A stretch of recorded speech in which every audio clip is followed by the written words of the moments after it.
Hola, soy Marta Garza y estás en tu programa En Mis Zapatos, mismo que es posible gracias a la colaboración del Canal 28. El día de hoy compartiremos un caso que deriva de un homicidio culposo en donde pierden la vida dos hermanos y queda vivo el amigo que iba manejando.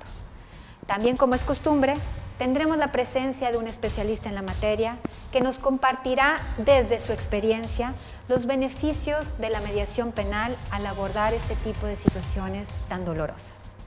Quédate con nosotros, estás en tu programa En Mis Zapatos. Regresamos.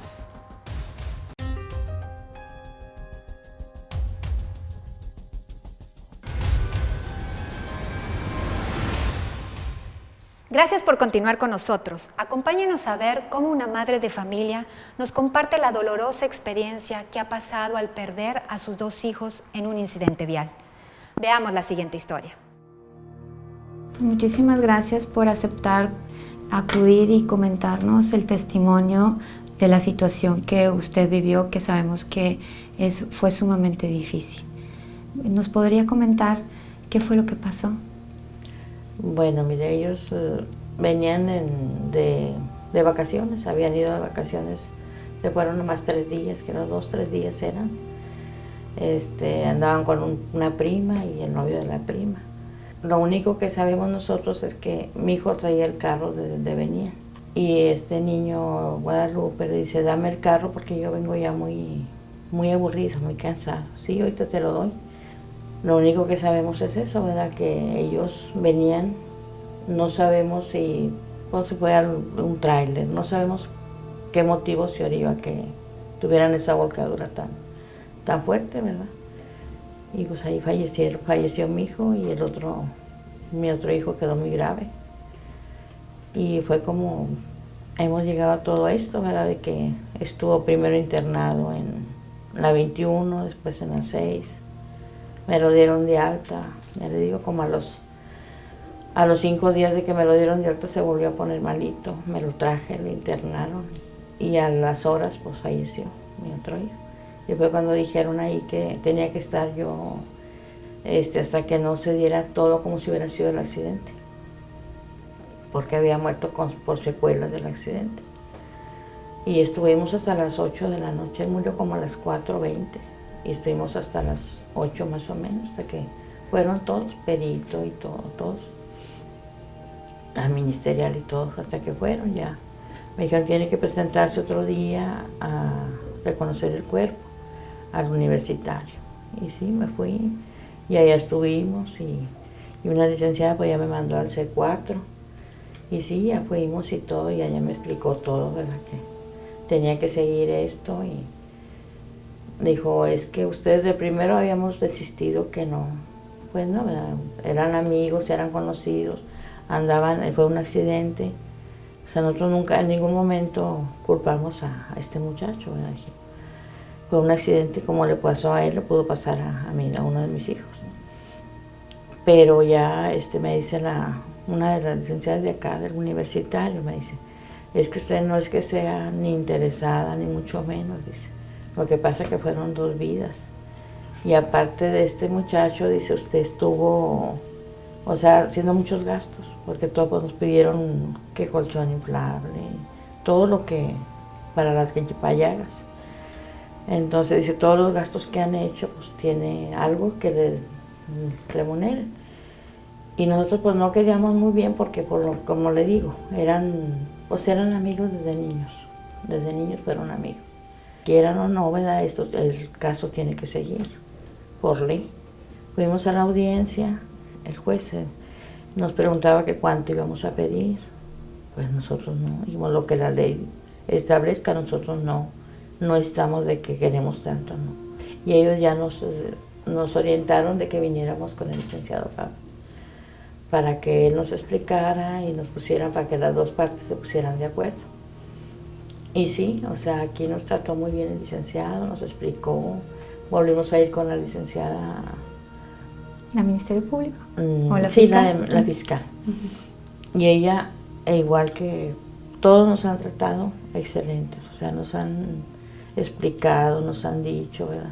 Ya ella nos orientó, como que Dios nos puso todo bien ahí.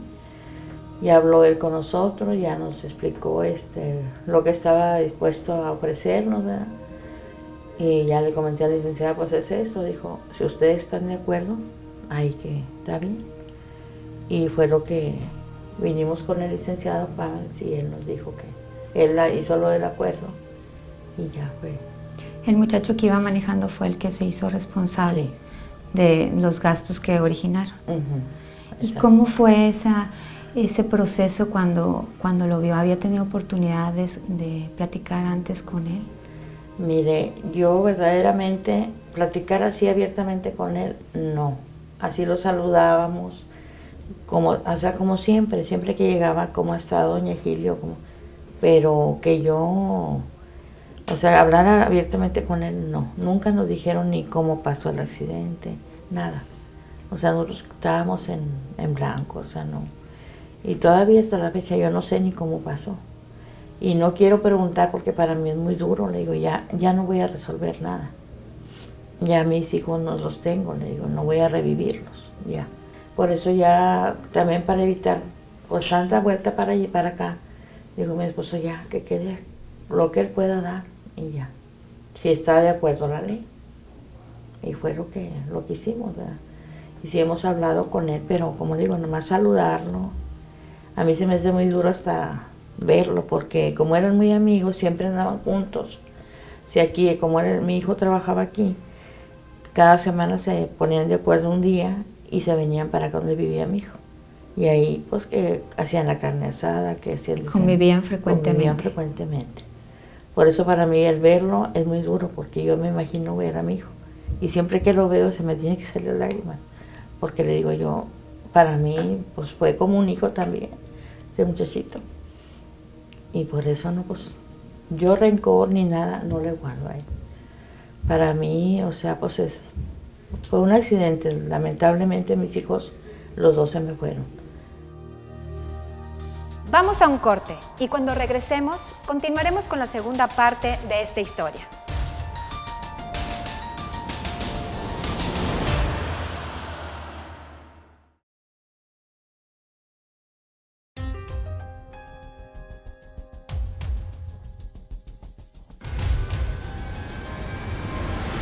Que es muy difícil, bueno, perder 2 hijos, ¿verdad? ¿Qué edades tenía? Mi hijo, el más chico, tenía 20 y mi otro hijo tenía 26. Muy jóvenes. Sí. Cuando comentábamos que pues, la ley natural siempre piensa que uno se va primero antes que los hijos, ¿verdad? Sí, eso siempre hemos pensado. Por eso le digo yo a gente, ¿verdad? Así que a veces se enojan, ay, que es. Le digo, no, quiéranlos. Le digo, no hay cómo quererlos ahorita que los tienen bien, a ellos bien, porque es muy duro no tenerlos ya. Le digo, es muy duro. Y no digo por experiencia, le digo, ves las fotos y quisieras tenerlos, ahí contigo. Sí, no sé. ¿Y cómo está viviendo ahorita la ausencia? Pues no le digo que tengo días en que ando muy bien, pero hay días que todo el día estoy... muy pesado, porque por decir los jueves era cuando mi hijo descansaba y se iba. Le decía, mi hijito, no te vayas en la moto, es muy peligroso. Gracias a Dios nunca le pasó nada. Y oigo una moto, pues sí, en jueves, y digo, se me viene eso a la mente, digo, ahí viene mi hijo. Y reacciono, digo, ay, sí, ya no estás, hijito. Para mí, nunca se me hace que no vamos a salir de esto, ¿verdad? Pero ahí vamos, le digo, tengo que echarle ganas. Yo tengo otra hija. ¿Y sintió tranquilidad al llegar a un arreglo, por lo que comenta que pues es difícil la pérdida? Comentaba que pues estaba tanto uno de sus hijos que había fallecido y el otro que estaba en el hospital, y el dividirse en querer estar con los dos, ¿verdad? Era difícil. Y aparte la cuestión pues jurídica, el terminar todo esto, pues también lo complica, ¿verdad? A veces es muy, muy complicado el que la situación que hay que arreglar pues se entienda en todo el sistema lo difícil que está pasando las personas que perdieron a sus seres queridos. Sí, es muy duro. muy duro, o sea, yo, le doy gracias a Dios en que ya se solucionó, o sea, supuestamente ya lo del caso ya va casi de salida, porque cada que viene uno es recordarlos más, o sea, los puntos en cómo ellos fallecieron. Sí. O sea, es muy doloroso el acordarte de que este niño pues no hablaba, no se movía. O sea, es muy duro recordar todo eso. Y sí estoy, o sea, digo, si ya se soluciona esto, pues ya estoy en parte, digo, ya mis hijos a lo mejor ya están descansando ya. O sea, ya con esto de que ya no vamos y venimos tan así de que... Que no fueran tantas vueltas, ¿verdad? Exacto. Y como dice usted, el venir aquí y le recordaba, ¿verdad?, a sus hijos, y lo hacía también el dolor más patente y más fuerte, ¿verdad? Sí. Y que por eso, bueno, pues le agradecemos muchísimo, porque sabemos que es difícil que esté contando esta situación, y más por lo que nos comenta, y que aún así haya aceptado venir y dar su testimonio de lo que sucedió y cómo pudieron llegar a un arreglo.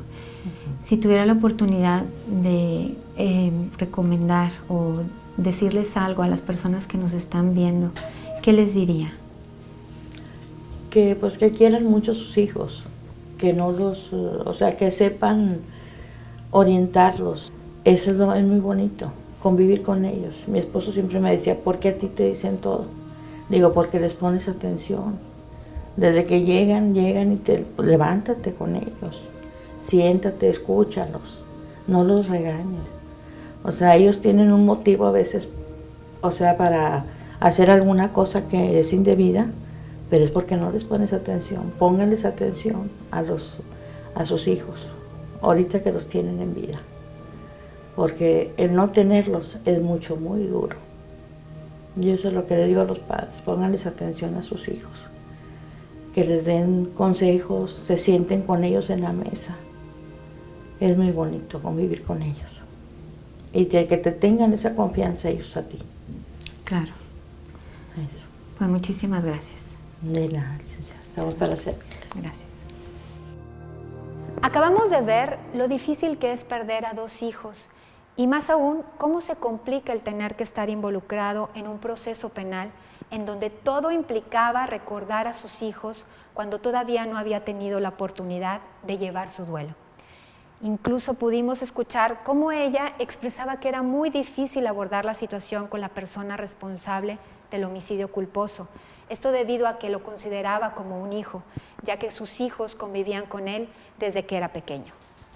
Vamos a un corte y cuando regresemos platicaremos con un especialista en la materia que nos dará su punto de vista. Estás en tu programa En Mis Zapatos. Regresamos.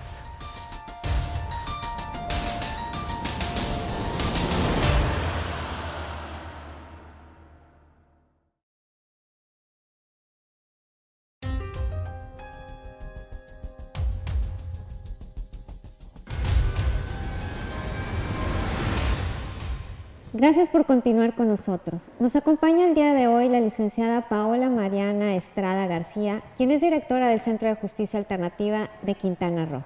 Muchísimas gracias por estar con nosotros, licenciada. Muchísimas gracias por la invitación. Un saludo a todo tu auditorio que seguimos nosotros por las redes sociales y por el canal también, que tienes bastante auditorio, y la verdad es que es un orgullo que tú hayas avanzado en este proceso de dar a conocer de manera tan práctica y tan precisa lo que hacemos al interior de los centros de justicia alternativa, que en muchas de las ocasiones es desconocida. Ay, muchísimas gracias.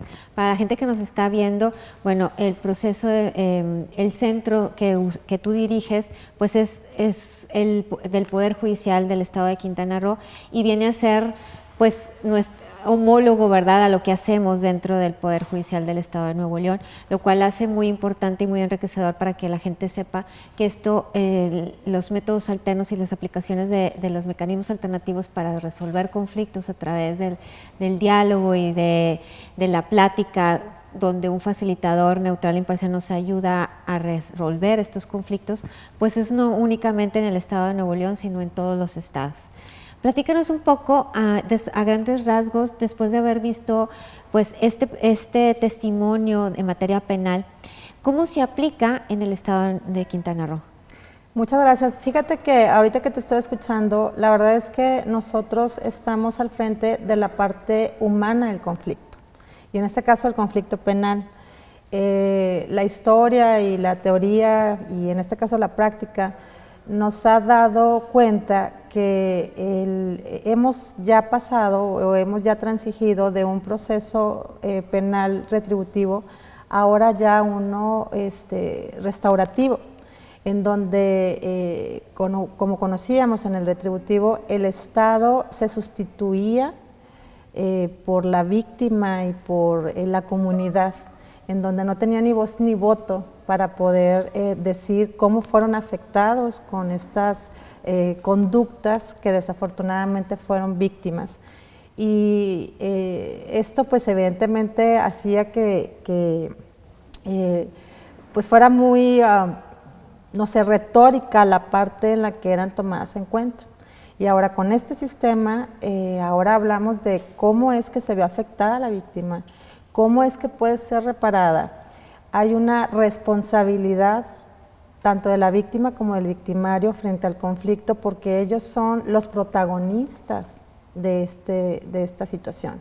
Entonces no hay más, no es más factible que evidentemente ellos sean los que decidan la manera en la que quieren ser restaurados y transformadas esta circunstancia de haber sido afectados por el delito. Entonces, la verdad es que me parece bastante oportuno que ahorita, a partir del 2008, con la reforma constitucional, haya tomado cauce la justicia restaurativa. Nosotros tenemos el orgullo de que hace 20 años se gestó la primera ley de justicia alternativa en el país.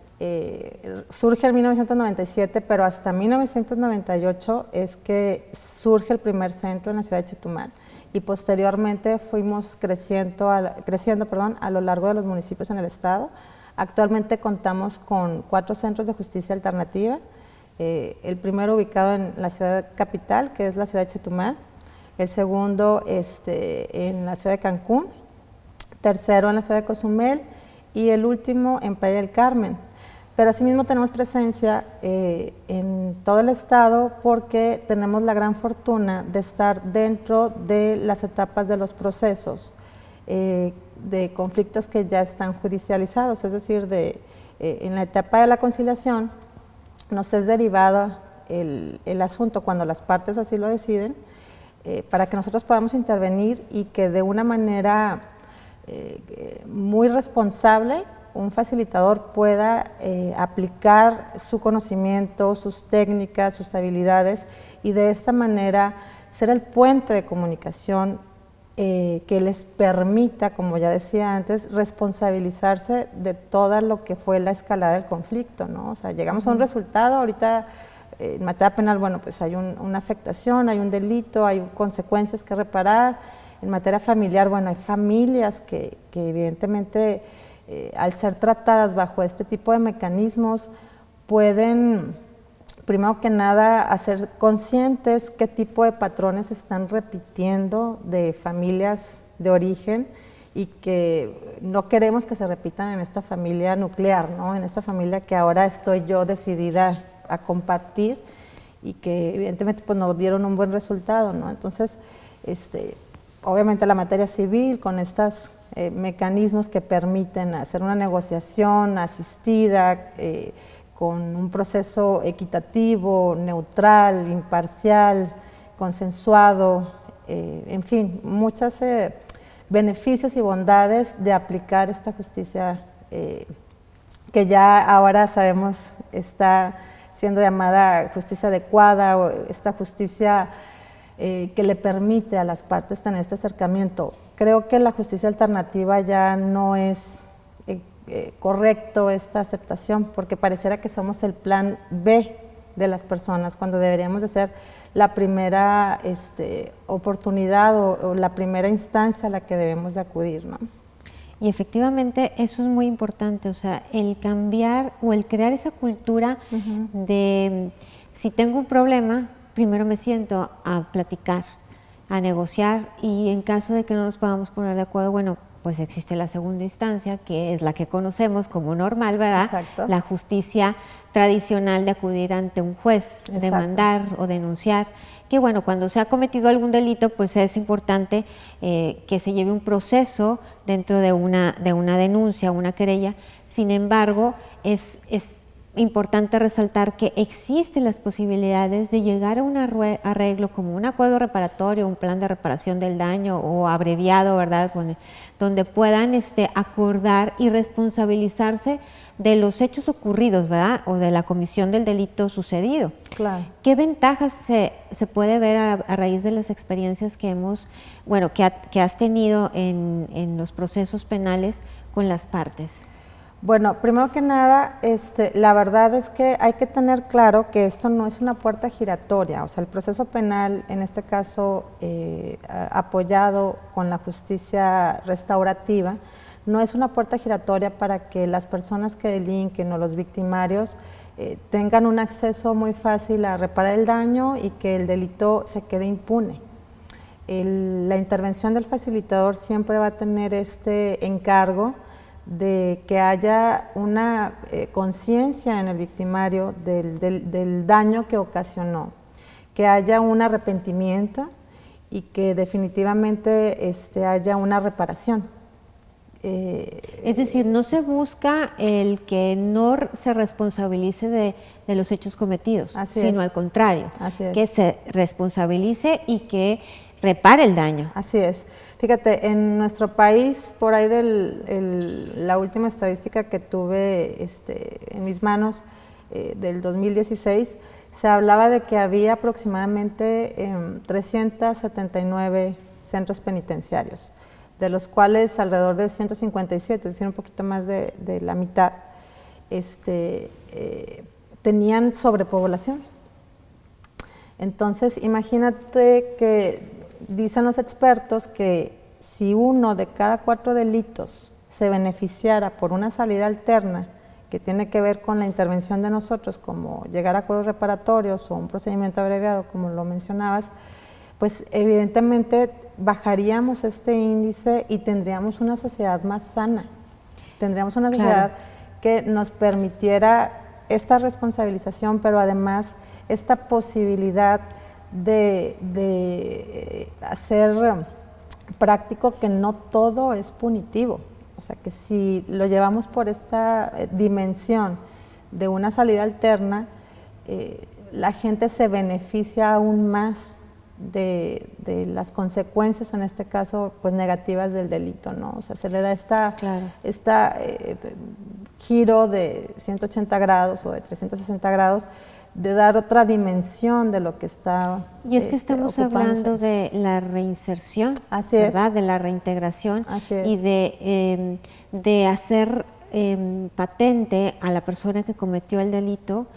Bueno, estamos hablando de casos de cuando son dolosos, por ejemplo, que cometieron un delito y que no es, o sea, qué mejor que ver cómo la vergüenza reintegrativa, como viendo el daño que se ha causado o que hemos causado, que ha causado a las personas y el alcance que ha tenido en el impacto en su vida, y que crear conciencia de no volver a hacerlo. Eso yo creo que es la mayor ventaja que pudiera suceder en un proceso restaurativo, ¿no? Claro, y yo creo que es nuestro objetivo y nuestra finalidad, que evidentemente no solo abordemos la reparación del daño económico, sino que también, primero, antes de pasar al económico, hablemos de la reparación del daño emocional. No, pues con este ejemplo, claro que nos queda claro a todos los que estamos dentro del sistema, bueno, todas las ventajas que vemos, que son los intangibles que no se pueden ver en un papel, ¿verdad? No se pueden plasmar en un acuerdo reparatorio, aún y cuando es importante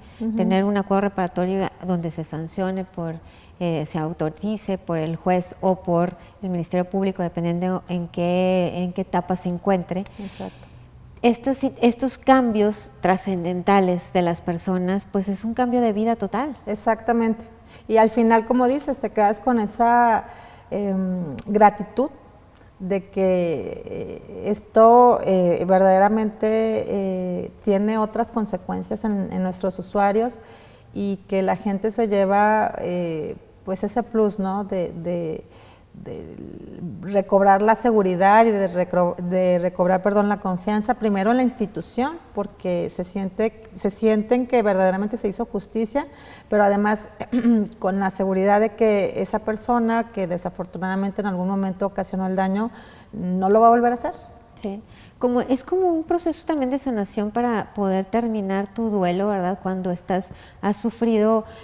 Tú bien lo comentabas ahorita, cuando has sufrido un delito, no nada más te privan de algo, o sea, a lo mejor físicamente o materialmente, sino que te privan emocionalmente de tu tranquilidad, de tu seguridad, de ya no quieres volver a pasar por esa calle si te sucedió en ese lugar, o ya no te estacionas en el mismo lugar, cambias de rutas, ¿verdad? Cambias de actividades, dejas de disfrutar cosas para no salir, o sea, es un cambio total. Exactamente. Y bueno, como lo dices, sanas todas estas heridas y poco a poco en ese proceso recobras esa confianza y tratas en la medida de lo posible de que si bien el daño que se ocasionó, algunas de las ocasiones, puede ser bastante difícil de reparar, pero en la medida de lo posible encuentras nuevamente el equilibrio en tu vida diaria, en tu vida cotidiana, en esa posibilidad de que ahora sí, bueno, ya estoy superando esto que pasó y empiezas otra vez, bueno, pues ya vuelvo a agarrar el carro, ya puedo pasar por la calle sin sentir otra vez esa angustia o ese dolor de haber sufrido una pérdida en cualquier tipo, ¿no? Claro. Pues se nos está terminando el tiempo. Muchísimas gracias por haber estado con nosotros. Algo que le quieras compartir a nuestros televidentes para que si tienen algún caso en el que hayan sufrido algún tipo de delito o incluso tengan algún problema que no sea una comisión de un delito, puedan acudir a resolver sus conflictos a través del proceso de mediación. La verdad es que me encanta esa parte. Yo creo que debemos aprender que la justicia sí está en nuestras manos, que sí hay finales felices, que las situaciones adversas por las que a veces atravesamos a lo largo de nuestra vida tienen otra cara y que por lo menos todavía no conozco a alguien que haya salido perjudicado con un proceso de resolución pacífica de conflictos. Estos son, como bien lo dicen los expertos, ¿no? Trajes a la medida de las personas. Y yo creo que simplemente es tomar la decisión de, antes de pensar en un juicio, en un tribunal, en todas estas justicia tradicional, pensemos en los mecanismos adecuados de resolución pacífica de conflictos. La verdad es que yo creo que no se van a arrepentir. Pues muchísimas gracias por haber estado con nosotros el día de hoy. Y pues les agradecemos que nos hayan acompañado el día de hoy, no sin antes solicitarles que nos envíen sus sugerencias y comentarios a los teléfonos y redes sociales que aparecen en su pantalla. Esto fue En Mis Zapatos.